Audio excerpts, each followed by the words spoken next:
Now today we are going to start with chapter number 7, Women, Caste and Reform. ठीक है, women's के बारे में कुछ कास्ट रिफॉर्म हुए थे, कास्ट और सोशल रिफॉर्म्स हुए थे. ठीक है, और वर्किंग टुवर्ड्स अ चेंज. ठीक है, लोगों ने कैसे कैसे वर्क करा to bring a change in the society, मतलब सोशल रिफॉर्म में और caste reform. The life of children almost 200 years ago was quite different from today. In present time, most girls from middle class families go to schools as they often study with boys. On growing up, many of them go to college and university for higher studies and obtain employment after that. They can be married only after they attain legal age, and according to law, they can marry anyone they like from any caste and commodity. Even widow can remarry. All women like all men can vote and contest election. ठीक है, कोई भी हो, they go to the higher education, colleges जाते हैं, universities जाते हैं पढ़ने. तो उनकी जब लीगल एज होती है, दे मैरिज. और विडोज भी क्या कर सकते हैं, मैरिज कर सकते हैं. ठीक है, और जैसे सारी वुमेन, जैसे सारे main, all women are also equal. ठीक है, they can vote and contest election also. However, these rights are not actually enjoyed by all. Poor people have little or no access to education. And in many families, women are not allowed to choose their husband. 200 years ago, things were very different. Most children were married off at early age. Both Hindu and Muslim men could marry more than one woman. In some part of the country, widows were praised if they choose death by burning themselves alive on funeral pyre of their husband. Women who died in this manner, whether willing or not, were called sati, meaning virtuous women. देखो पहले क्या होता था, जो rights, भाई पहले तो women's को सेम राइट एंजॉय नहीं करती थी, लेकिन धीरे धीरे क्या हुआ, पुअर हर कोई एंजॉय नहीं करता. ठीक है, जो सेम राइट्स है हर कोई एंजॉय नहीं करता. बहुत बार पुअर होते हैं, उन्हें इतना एक्सेस नहीं होता, they do not have lot of knowledge, तो वो सारे राइट्स को नहीं ले पाते जैसे कुछ राइटफुल लोग रहते हैं. ठीक है, बहुत से चिल्ड्रंस होते हैं, वो छोटी छोटी एज में उनकी शादी हो जाती है. चाहे हिंदू एंड मुस्लिम्स हो, they can marry a woman more than one women. ठीक है, वो एक से ज्यादा वुमेन्स के साथ शादी करते हैं. और जो वुमेन्स होते थे जिनके हस्बैंड मर जाते थे और उनके साथ ही जला दिया जाता था, जैसे क्या कहा जाता था, सती सिस्टम. ठीक है, उन्हें बहुत अच्छा माना जाता था, उन्हें प्रेस करा जाता था इस चीज के लिए. ठीक है, women's right to property were also limited. In addition, most women had virtually no access to education.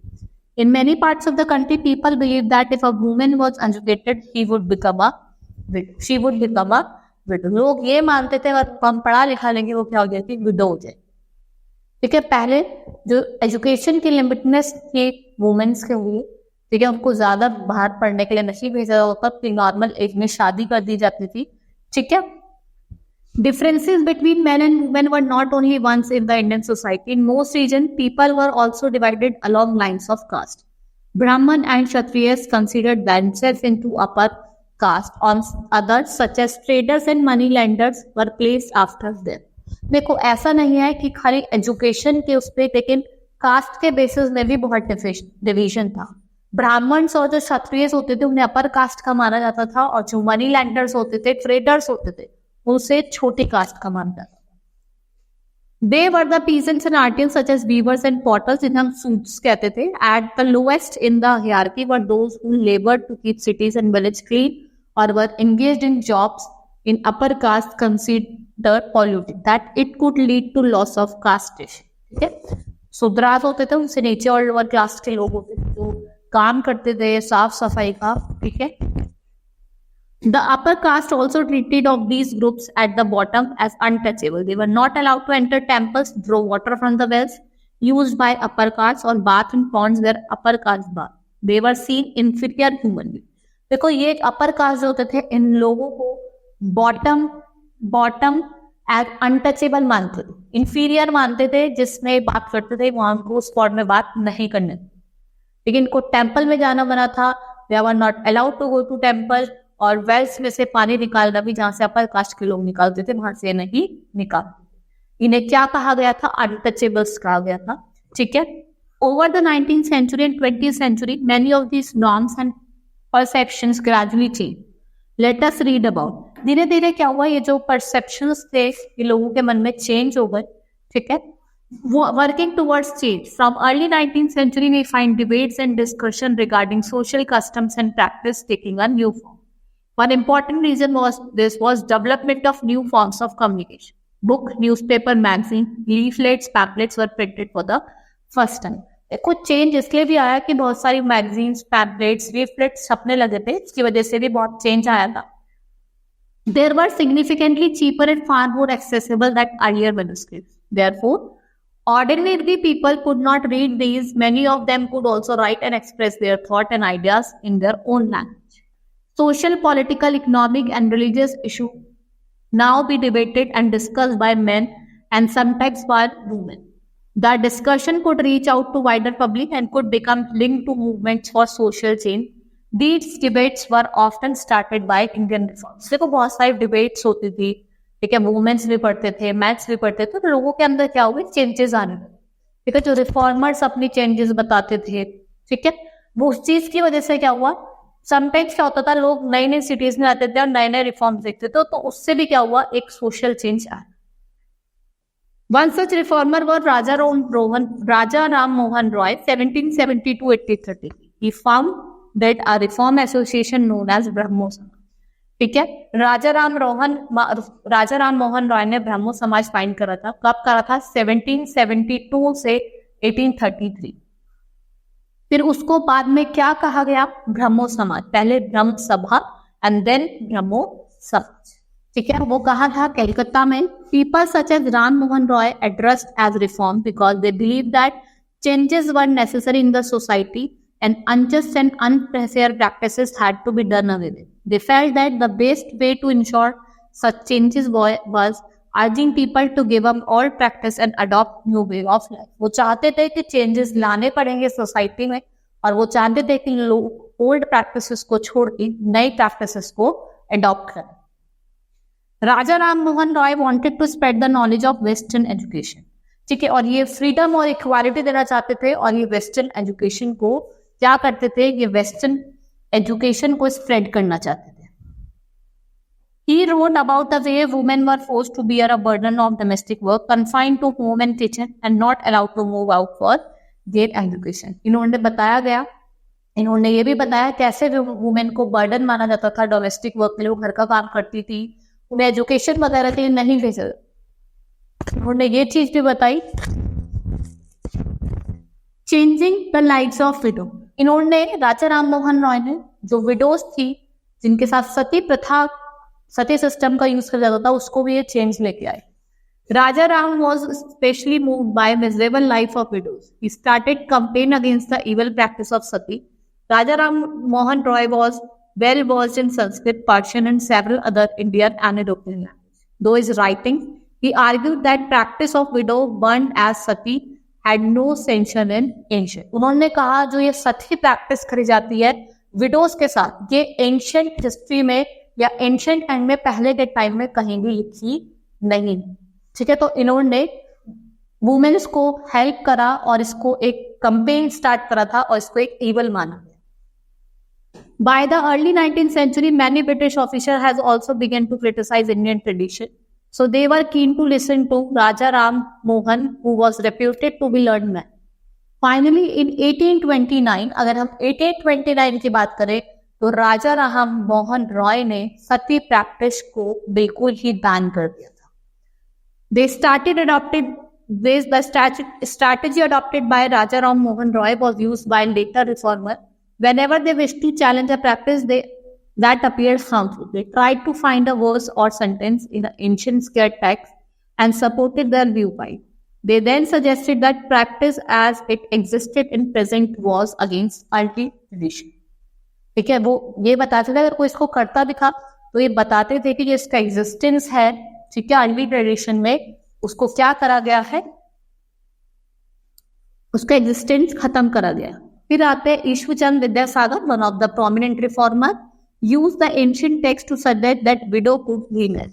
जो ईश्वरचंद विद्यासागर थे, उन्होंने विडो को लिए क्या बताया कि विडो क्या कर सकती है, दोबारा से शादी कर सकती है, विडो कैन रीमैरी.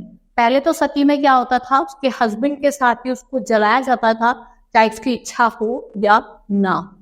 लेकिन राजा राम मोहन रॉय ने 1829 में उसको बैन कर दिया था, और ईश्वरचंद विद्यासागर जो थे उन्होंने बताया कि जो विडो है वो रीमैरिज कर सकती है. His suggestion was validated by British official and law was passed in 1856 permitting widow remarriage. ठीक है, ब्रिटिश ऑफिशियल्स ने सजेशन को वैलिडेट करा और फिर उन्होंने विडो रीमैरिज एक्ट पास करा 1856. Those who were against the remarriage of widow opposed Vidyasagar and even boycotted him. But the later 19th century, the movement in favor of widow remarriage spread in other parts of country. In Telugu-speaking area of Madras Presidency, Veerasalingam Pantulu formed an association for widow marriage. ठीक है, इन्होंने बहुत लोगों ने जो इस चीज के खिलाफ थे विडो मैरिज के, वो अगेंस्ट गए विद्यासागर के, ठीक है, और बहुत से लोगों ने इसको अच्छा माना. जैसे आपके वीर सलिंगम, उन्होंने क्या करा, एक एसोसिएशन फॉर्म करा window remarriage. Around the same time young intellectuals and reformer in Bombay pledged themselves to working for the same cause. In the north, there Swami Dayanand Saraswati, who founded reform association called Arya Samaj, also widow marriage. ठीक है, दयानंद सरस्वती, उन्होंने एक Arya Samaj found करा. वो भी क्या थे, वो उन्होंने भी विडो रीमैरिज को क्या करा, सपोर्ट करा. Girls starting going to school. धीरे धीरे क्या हुआ कि गर्ल्स ने भी स्कूल जाना स्टार्ट करा. पहले गर्ल्स को घर में रह के काम वगैरह सिखाया जाता था, फिर शादी कर दी जाती थी. लेकिन फिर धीरे धीरे क्या हुआ, गर्ल्स ने भी स्कूल जाना शुरू करा. Many social reformers felt that education for girls was necessary to improve the condition of women. Vidyasagar in Kolkata and many other reformers in Bombay established schools for girls. When the first schools were opened in 19th century, many people were afraid of this move. They feared that school would take girls away from home, prevent them from doing their domestic duty. In addition, girls had to travel across public places in order to reach school.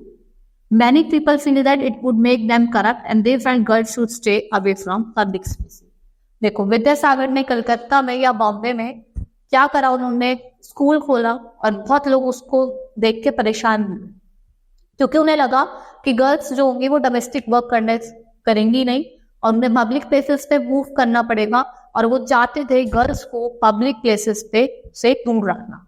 ठीक है, ये क्या करेगा, it will make the girls corrupt. Therefore, throughout the 19th century, most educated women were taught at home by father or husband having liberal. Sometimes women taught themselves. Raj Sundari Devi was one of those who secretly learned to read and write in the light of candle at night. In the later 19th century, schools for girls were established by Arya Samaj in Punjab and Jyotibai Phule in Maharashtra. ठीक है, आर्य समाज खोला गया और ज्योतिबाई फुले ने भी girls के लिए school खोला था. कहाँ, महाराष्ट्र. इन elite Muslim household in North India, women learned to read Quran in Arabic. They were taught by women who come home to teach. Some reformers such as Mumtaz Ali re-adapted verses from the Quran in support of women education. पहले क्या होता था, मुस्लिम जो girls होते थे उनको घर पे ही टीच करने आते थे, ये घर पे उन्हें पढ़ाया जाता था. The first Urdu novel began to write from late 19th century. Among other things, these aimed to encourage women to read about religion and domestic management in language which could understand. ठीक है, उनको religion के बारे में या domestic management के बारे में पढ़ाई कराई जाती थी. फिर वुमेन राइट अबाउट वुमेन. ठीक है, वुमेन्स का राइट, वुमेन्स के बारे में ही लिखना शुरू कर दिया. From early 19th century, Muslim movements such as Begum of Bhopal play a significant role in promoting education among women. They founded primary schools for girls at Aligarh. Another prominent woman, Begum Rokeya Sakhawat Hussain, started school for Muslim girls in Patna and school. ठीक है, अलीगढ़ में schools बनाए गए girls के लिए और फिर पटना में स्कूल खोला गया और कलकत्ता में मुस्लिम्स गर्ल. ठीक है. Bokia was a fearless critic of conservative idea, arguing that leaders of various religions considered women as inferior. उन्होंने बताया कि वुमेन्स को inferior माना जाता है बहुत सारे religions में. By the 1880, India women started entering university. Some of them even trained to be doctors or teachers. Many women started writing and publishing their critical views on position of women in society. धीरे धीरे क्या हुआ, women's university जाने लगी, वो teachers बन गए, ठीक है, डॉक्टर्स बन गए. ठीक है, धीरे से क्या हुआ, वुमेन्स ने अब वुमेन्स के स्टेटस के बारे में ही लिखना शुरू कर दिया. Tarabai Shinde was one such woman educated at home at Pune. She published a book, Shri Purushottam, a comparison between women and women. इन्होंने एक बुक लिखी जो थी कंपैरिजन बिटवीन मैन और वुमेन, और वो किसने लिखी? Tarabai Singh. Pandit Rambai, a great scholar of Sanskrit, felt that Hinduism was oppressive toward women and wrote a book about miserable lives of upper caste Hindu women. She founded Widow Home at Pune to provide shelter to widows who had been ill-treated by their husband or his relatives. Women were trained so that they could become financially self-reliant. वहाँ पे उनको रखा जाता था, ठीक है, जो women को इल ट्रीट करा जाता था, हस्बैंड इल ट्रीट करते थे या उनके रिलेटिव्स इल ट्रीट करते थे, और उनको सेल्फ कॉन्फिडेंट बनाया जाता था. The moves were not acceptable to orthodox people. Many Hindu nationalists said Hindu women were adopting Western ways and this would corrupt Hindu culture and destroy family values. बहुत से Hindu nationalist ने सोचा ये हमारे Hindu culture को डिस्ट्रॉय कर देंगे, क्योंकि वुमेन्स वेस्टर्न एजुकेशन की तरफ जाने लगी थी, बिकॉज इससे हमारा हिंदू रिलीजन भी क्या होगा? इफेक्ट होगा. Orthodox Muslims were also concerned about the impact. By the end of 19th century, women started working for reform. They wrote books, edited magazines, set up schools, training centers, established women association. ठीक है, फिर women's ने schools खोलने start करे, association बनाना, magazines लिखना start करा. उससे क्या हुआ? From early 20th century, they started forming political pressure group to push through laws of female suffrage and better healthcare and educational facilities for women. एक political pressure group था, वो आगे बढ़, उसने कहा राइट वोट दिया जाए, प्रॉपर एजुकेशन दिया जाए वुमेन्स को, और हेल्थ केयर फैसिलिटीज दी जाए. Some of them joined various kinds of nationalist and social movements. In 20th century, leaders such as Jawaharlal Nehru, Subhash Chandra Bose extended their support to demand for greater equality and freedom for women. Jawaharlal Nehru और सुभाष चंद्र बोस आगे आते हैं, और वो भी equality के लिए demand करते हैं, वुमेन के लिए और फ्रीडम के लिए. National leader promise that full suffrage would be provided to all man and women after independence. वो कहता है फुल सफरेज, मतलब राइट टू वोट पूरी तरीके से होना चाहिए, चाहे मैन हो चाहे women. Caste and social reform. अब कुछ कास्ट और सोशल रिफॉर्म हुए. Some of the social reform criticized caste inequality. Raja Ram Mohan Roy translated an old Buddhist text that was critical of caste. The Pratna Samaj adhered to the tradition of Bhakti that advocated spiritual equality of various castes. In Bombay, Paramhans Mandali was founded in 1840. It worked for the abolition of caste discrimination.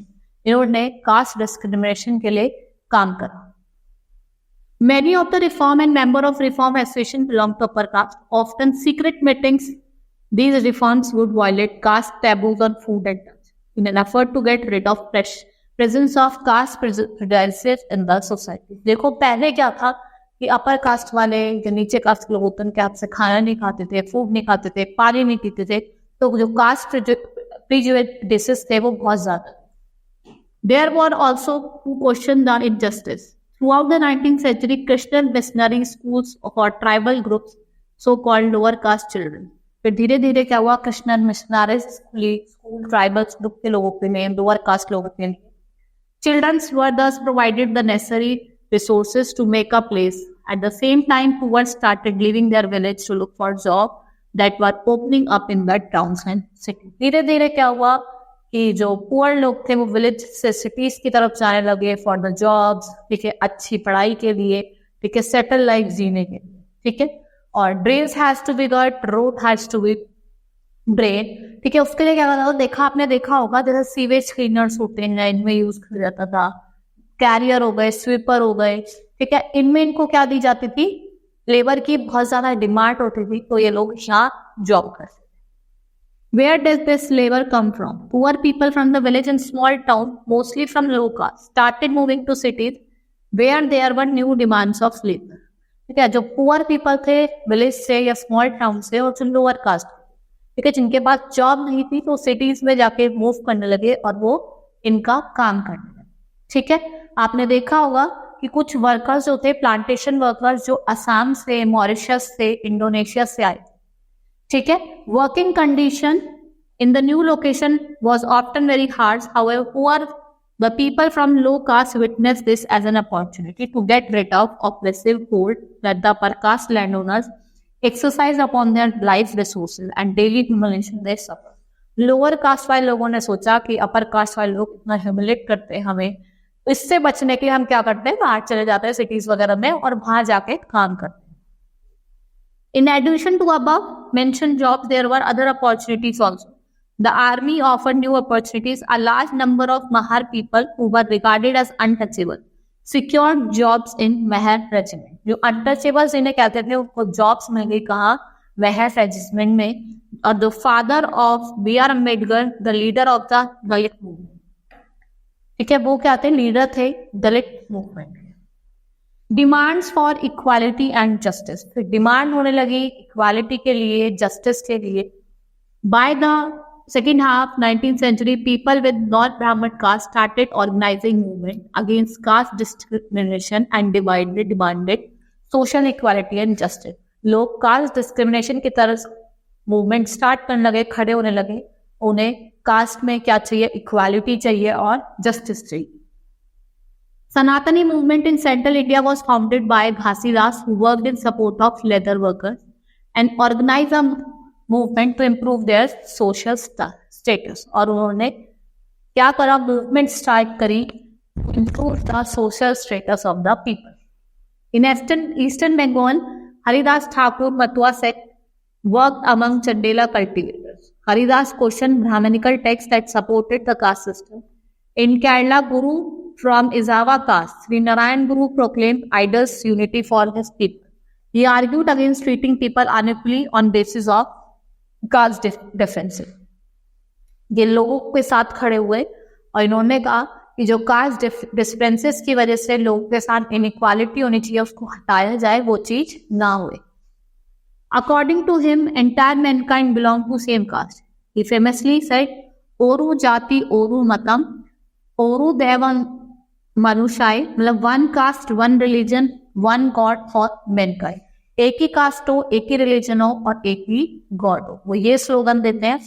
These various sects were founded by leaders who came from non-Brahmin caste and worked amongst them. ये वो लेके आए जो non-Brahmin caste के थे, इनके साथ इन्होंने काम करना शुरू किया. गुलामगिरी, Jyotibai फुल्ले was one of the most important leader of the low caste people. Jyotirao फुल्ले जो थे वो एक बहुत ही important ruler थे lower caste. He was educated in schools established by Christian missionaries. He developed his own idea about injustice of caste society. He criticized Brahman claims that they were superior to others since they were Aryan. उन्होंने ये criticise करा कि ब्राह्मण अपने को claim तो करते हैं सुपीरियर, लेकिन वो क्या थे, आर्यंस थे. ठीक है. Fulle argued that Aryans were foreigners who came from outside the Indian subcontinent and defeated and subjugated the true children, those who had lived before the arrival of Aryans. And the Aryans established their dominance. कि जो उनका dominance है वो Aryans ने ही करा है. They started looking at a defeated population, ठीक है, at inferior as low caste people. Jyotirao Phule believed that upper castes had no right to their land and power. In fact, the land belonged to indigenous people. उनका कोई right नहीं है, ना land पे ना power पे, उसको belong करते हैं कुछ इंडिजिनियस लोगों. The so-called low caste Phule claimed that before Aryans rule, there exists a golden period when warrior peasants cultivated the land and ruled the Maratha countryside. Suggested that शूद्र जो labouring cast थे और anti शूद्र, शूद्र जो थे वो labouring cast से आते थे और जो एंटी शूद्र थे वो क्या थे, अनटचेबल्स थे. इनको अपने हाथ ज्वाइन करने चाहिए एक साथ. To eliminate caste description, he founded an association known as Satyashodhak Samaj which propagated cast equality. इन्होंने, ज्योतिबाई फुल्ले ने एक सत्यशोधक समाज एक बनाया जिसने क्या करा, आपकी कास्ट इक्वालिटी लेके आया. और इन्होंने कहा कि आपके शूद्र और एंटी शूद्र दोनों को एक साथ हैंड ज्वाइन करने चाहिए to eliminate this caste discrimination. In 1873, Phule wrote a book, Gulamgiri meaning slavery. इन्होंने एक बुक लिखी थी जिसका नाम था गुलामगिरी, जिसका मतलब था slave. As the above example suggests, Phule extended his criticism of caste system to argue he was largely concerned about the plight of upper caste people, the miseries of the labor class and the humiliation of so-called low caste. This movement for caste reform was continued in the 20th century. Dr. B.R. Ambedkar in Western India and E.V. Ramaswamy in the South. Next is who could enter campus. देखो पहले क्या होता था, lower caste के लोगों को रोका जाता था, you are not allowed to do temple entry. Dr. B.R. Ambedkar was born in Mehar family. As a child, he experienced caste prejudice in every day. In school, he was forced to sit outside the classroom on the ground and was not allowed to drink water from taps and used by upper caste children. After finishing school, he secured a fellowship to go to USA for higher studies. When he returned to India in 1990, he wrote extensively about upper caste power in contemporary society. देखो जो B.R. Ambedkar थे वो मेहर family से belong करते थे, उनके साथ school में बहुत ज्यादा क्रिटिसाइज होता था, उनको पानी तक नहीं पीने दिया जाता था जो टैप्स अपर कास्ट के लोग यूज करते थे, उन्हें क्लास में नीचे बिठाया जाता था। फिर उनको एक बार चांस मिला हायर स्टडीज के लिए बाहर जाने के लिए, यूएस जाने के लिए, वो गए। उसके बाद जब वो वापस लौटते हैं तो वो लिखते हैं जो क्रिटिसिज्म अपर कास्ट के लोग करते हैं, ठीक है, कंटेम्प्रेरी सोसाइटी में, उसके बारे में। इन 1927, Ambedkar started a temple entry movement which saw the participation of his Meher caste followers. Brahman priests were infuriated when the Dalits used water from the temple tank. भाई जो पंडित्स वगैरह थे, Brahmins, उनको ये चीज अच्छी नहीं लगी क्योंकि उन्होंने क्या करा था, टेम्पल एंट्री स्टार्ट कर दी थी B.R. अम्बेडकर ने, और उसको सपोर्ट भी बहुत मिला। The non-Brahmin movement. The non-Brahmin caste has acquired access to education, wealth, and influence. Non-Brahmin in the beginning of 12th century, they argued that Brahmins were heirs of Aryan invaders from the north who conquered southern lands from the original invader. They also challenged Brahminical claims to power. इन्होंने जो Brahminical claims थे power पे, उनको भी क्या करा, power की claim करा। E.V. Ramaswamy founded Periyar, hailed from middle class. He had been an ascetic in early life and had deeply studied Sanskrit scriptures. ठीक है, बहुत एसेटिक थे अपनी अर्ली लाइफ में, इन्होंने कुछ संस्कृत स्क्रिप्चर्स वगैरह पढ़े थे। He became a member of Congress and soon he left the party, being disgusted by caste distinction. And the event lower caste were made to sit at a distance from upper caste. क्या होता था, जो lower class के लोग होते थे उन्हें एक डिस्टेंस पे बिठाया जाता था, अपर कास्ट मतलब दूरी बना के बिठाया जाता था। Periyar realized that untouchable has to fight for dignity and for the same. He founded self-respect movement. देखो पेरियार को ये रियलाइज हुआ कि अनटचेबल को लड़ाई करनी चाहिए अपनी डिग्निटी के लिए, ठीक है, एंड फॉर द सेम इन्होंने एक सेल्फ रिस्पेक्ट मूवमेंट फाउंड करी। He started that untouchables were true upholders for an original Tamil and Dravidian culture. He noticed that various religious authorities saw social division and equality as God-given. देखो आपको भगवान ने दिया है, लेकिन उसके बाद भी इतना ज्यादा प्रेजुडाइज है, इतना ज्यादा अनटचेबल के खिलाफ है लोग, ये चीज सही नहीं है। और untouchable had to free themselves therefore all the religion in order to achieve social equality. उन्होंने कहा अनटचेबल्स को अपने को इस प्रेजुडाइज से, इस इनइक्वालिटी से दूर करना चाहिए। Bhagavad Gita and Ramayana, he argued that this text has been used to establish authority of Brahman over lower caste and domination of men and women. Bhagavad Gita और रामायण ये टेक्स्ट थी, उन्होंने कहा ये इसलिए बनाई चाहिए, ये एक मैन और वुमेन के बीच में डिग्निटी मतलब इनइक्वालिटी और एक अपर और लोअर के बीच में इनइक्वालिटी लेके आए।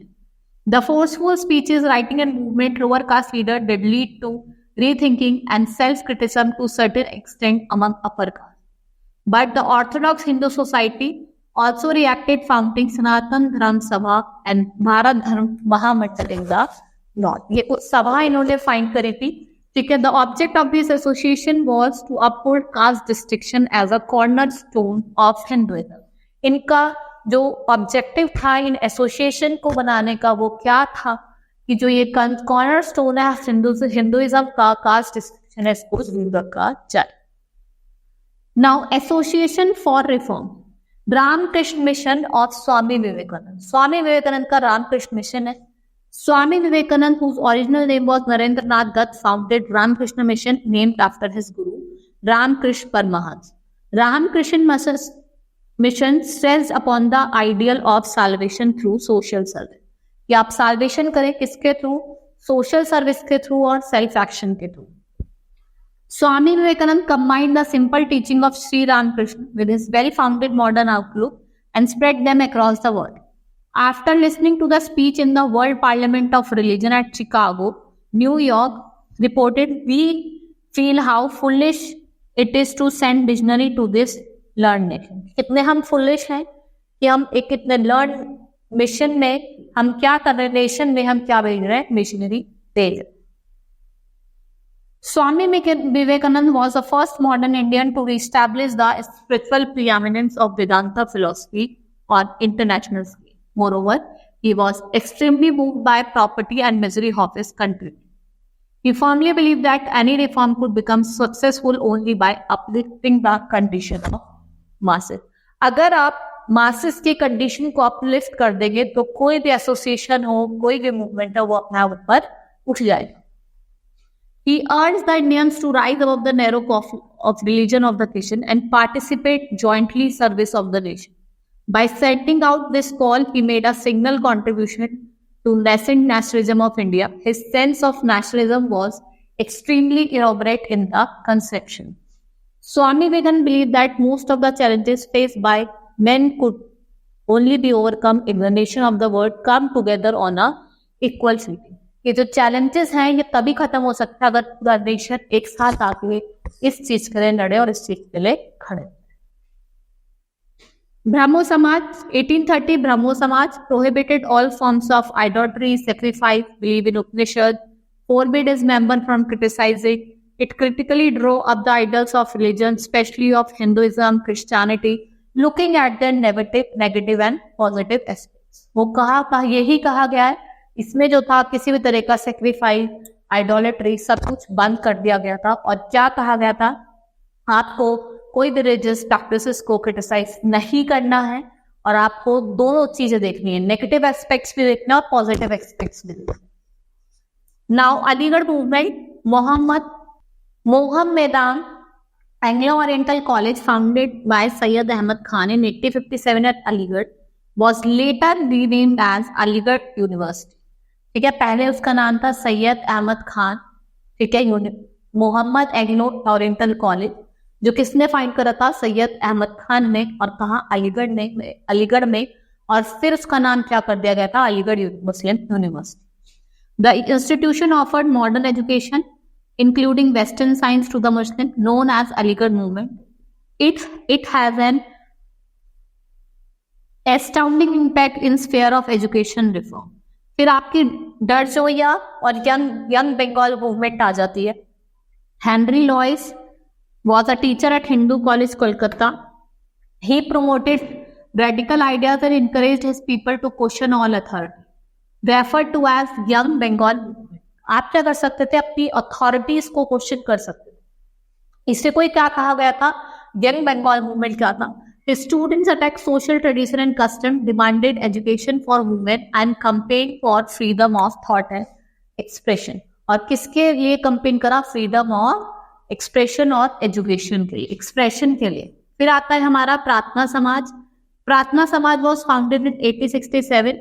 It sought to remove caste restriction, abolish child marriage, encourage education of women, abolish the ban on widow remarriage. ठीक है, इसने क्या मांगा, कास्ट रिस्ट्रिक्शन मांगना, चाइल्ड मैरिज को अबॉलिश करा जाए, विडो रीमैरिज लेके आई जाए. ठीक है, और क्या अबॉलिश करा, बैन लगाया जाए. ठीक है, अबॉलिश करा जाए बैन किस पे, widow remarriage. Its religious meetings rob Hindu, Buddhist and Christian text. फिर आता है आपका वेदा समाज. was established in Madras, Chennai in 1864. Inspired by Brahmo Samaj, it worked to stop, abolish caste restriction and promote widow remarriage and women education. इसने क्या करा, इसने cast restriction को अबॉलिश करा. ये विडो रीमैरिज को इन्होंने बोला कि विडो रीमैरिज प्रमोट करो, वुमेन एजुकेशन को प्रमोट करो. Its member believed in one God. They condemned the superstition and ritual of Orthodox Hindus.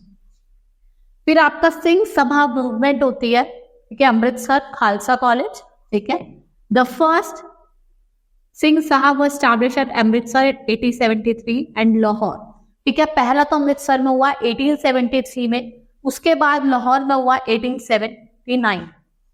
The Sabha sought to free Sikhism for superstition, caste distinction. They promoted education among Sikhs and often combining modern instructions with traditional Sikh teachings. ठीक है, modern जो आपके instructions थे उनको traditional Sikh teachings में उन्होंने change करा। Chapter हमारा कंप्लीट हो गया है। Now we will start with exercise of the chapter. Very short answer time. Right 2 points to suggest that 200 years ago social condition of Indian society was different from what they are today. क्यों है वो चीज आपको बतानी। Who considered themselves upper caste, जैसे ब्राह्मण हो गए, क्षत्रियास हो गए। Who founded सत्य शोधक समाज, आपको ये बताना है। And who was the leader of Dalit movement, कौन थे दलित मूवमेंट के leader? Doctor B R Ambedkar के फादर थे। Short answer type question. Who were considered untouchable and what kind of discrimination they faced? Untouchables को क्या कौन होते थे? लोअर क्लास के होते थे, ठीक है, और उनको पानी निकाला नहीं देने जाते थे, टेम्पल में एंट्री नहीं कर सकते थे आप, और जिस पॉन्ड में अपर कास्ट बात करती थी आप वहां बात नहीं कर सकते। From the early 19th century we find debates and discussion about social customs and practice taking on a new form। अब आपको इस स्टेटमेंट को इलाबोरेट करना है। Who conducted temple entry movement, किसने करी थी? डॉक्टर बी आर अम्बेडकर ने। उसका ऑब्जेक्टिव क्या था? ठीक है, write a short note on EV Ramasamy Naicker. Who was Pandita Ramabai and इनके कंट्रीब्यूशन बताने आपको women empowerment. Long answer type question. Write note on famous social reformer Raja Ram Mohan Roy, highlighting his contribution कि कैसे इन्होंने विडो की लाइफ को चेंज करा। Write a note on efforts made by women reformers in changing life of women in contemporary India society। कैसे जो उनकी life है वो changing. Next is take the correct option. Which of these are referred to as Shudras? क्या A और B दोनों क्या थे? शूद्रास थे। In elite Muslim household in north, women learn to read Quran in Arabic। In Bombay, Paramas Mandali was founded in 1840 to work for the abolition of, किसके लिए हुआ था परमश मंडली? For slavery. ठीक है, चैप्टर हमारा कंप्लीट हो गया, एक्सरसाइज भी कंप्लीट हो गई है। Hope you understood the chapter. Let's solve for today. Thank you.